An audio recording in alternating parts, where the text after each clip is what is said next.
এদের মধ্যে কে ভূত?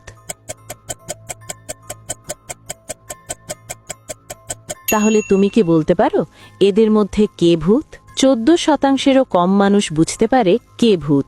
আমি উত্তর ভিডিওর শেষে জানিয়ে দেব। দ্বিতীয় প্রশ্ন, এই ওয়ার্ডগুলির মধ্যে সো ওয়ার্ডটি খুঁজে বার করো। খুঁজে পেলে লাইক বাটনে ক্লিক করো, যেন আমি বুঝতে পারি তুমি সঠিক দেখেছো। তৃতীয় প্রশ্ন, তুমি যখন শেয়ার বাটনে ক্লিক করো তারপর মোরে ক্লিক করো, এখন দেখো 2 নম্বরে কোন অ্যাপটার আসে?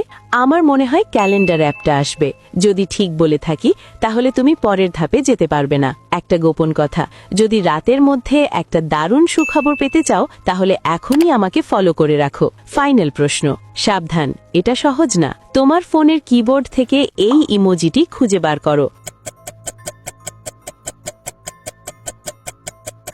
তুমি কি খুঁজে পেয়েছো? আসলে তৃতীয় বন্দির যদি তার পা লক্ষ্য করা হয় দেখা যাবে যে তা বেঞ্চের মধ্যে দিয়ে যাচ্ছে। সে ভূত।